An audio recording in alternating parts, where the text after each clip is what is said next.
A Tisza kormány tagjainak felszólalásai állandóan gőgösek, bántóak, sértőek. Bűnlistákat alkotnak, emlegetnek. A tényeket nem tudják pontosan vagy egyáltalán nem tudják felidézni. Szerintük az államadósság megemelkedett. Pedig ez sem igaz, az Európai Unió átlaga alatt vagyunk. A termőföldek és a nemzeti vagyonvédelmét kivették a sarkalatos törvényekből. Ukrajnában ezt megtették, és a külföldi cégek fel is vásárolták az ukrán földeket, vagyis idegen kezekbe került a nemzeti vagyon. Közműcégek, repülőtér, MOL ismét idegen kezekbe kerülhetnek. Tiszásoknak fogalmuk sincs, milyen műsorra ültek be. Mindent, bármit megszavaznak, megtapsolna és eltapsolnak. Hallgassátok meg Szalai Piroska felszólalását, aki hozza a pontos adatokat. Egy kicsit korábbi megszólalásokra szeretnék reagálni. Ismét jött ez a gőgös, gúnyos dolog, ami az előző felszólalásom előtt történt, és ismét érzem azt, hogy ha valaki gőgös volt, akkor az a két hozzászóló a Tiszától biztos az volt, aki végigmondott egy hosszú listát, hogy mi minden bűnlistánk van.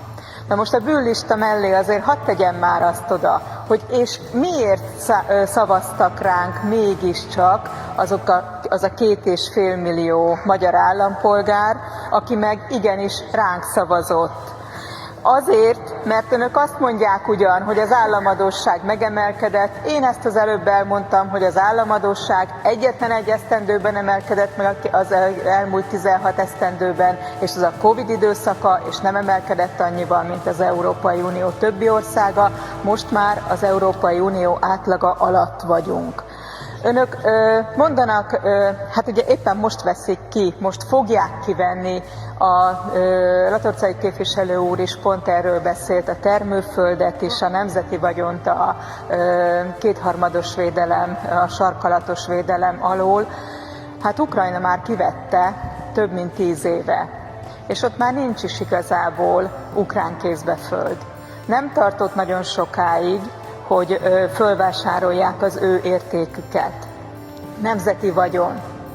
Mondják azt, minthogyha ez a törvény is arról szólna, hogy a fideszesek a nemzeti vagyont elkótyavetjélték. Na azért egy-két számot hadd mondjak. Akkor, amikor mi 2010-ben elkezdtünk kormányozni, akkor csak a versenyszféra számát szeretném mondani. Külföldi irányítású nem pénzügyi vállalatok aránya a GDP termelésben Magyarországon több mint 50% volt. És egészen sokáig több mint 50% volt, mert nem tudtunk a GDP termelő cégeket, nem tudtuk gyorsan időbe visszavásárolni. A közműcégek is, amit Bencsik képviselő úr említett, de a reptérre gondoljanak, azt tényleg nem olyan régen vettük vissza.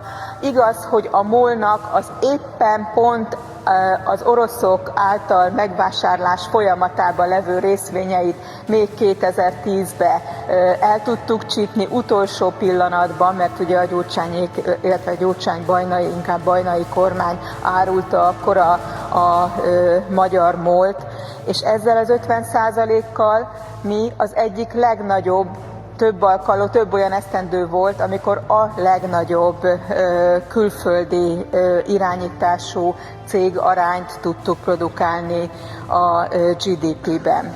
Mit gondolnak 2024-re az utolsó adat szerint mennyi ez az adat?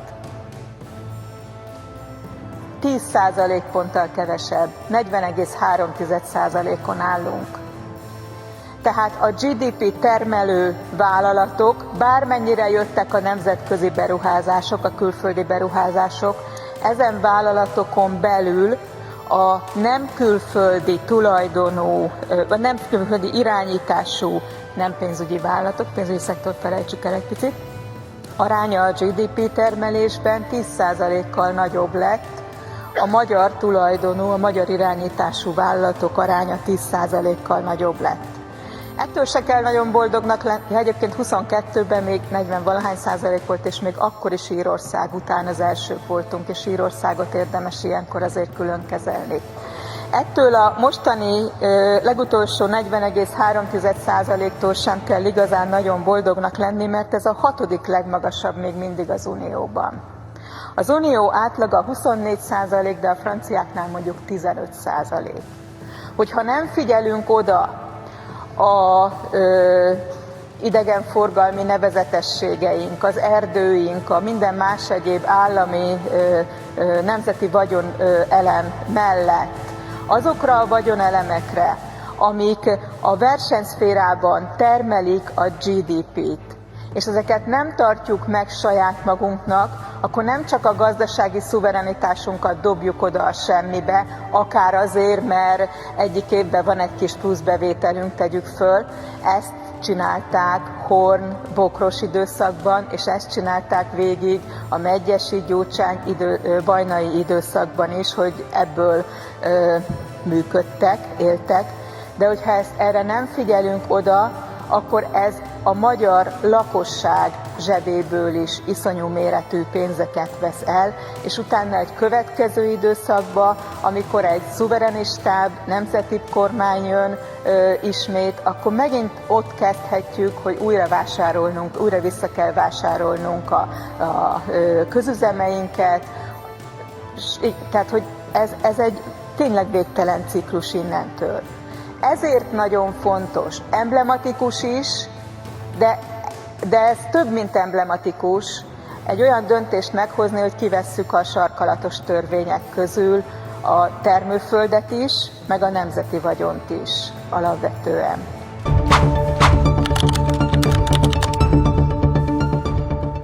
A sarkalatos törvény olyan kiemelt jogszabály, amely az állam működésének alapvető szabályait, például az alapjogokat vagy az államszervezet felépítését határozza meg. Elfogadásukhoz vagy módosításukhoz a jelenlévő országgyűlési képviselők 2/3 szavazata szükséges, szemben az egyszerű törvényekkel, amelyeknél elegendő a szimpla többség.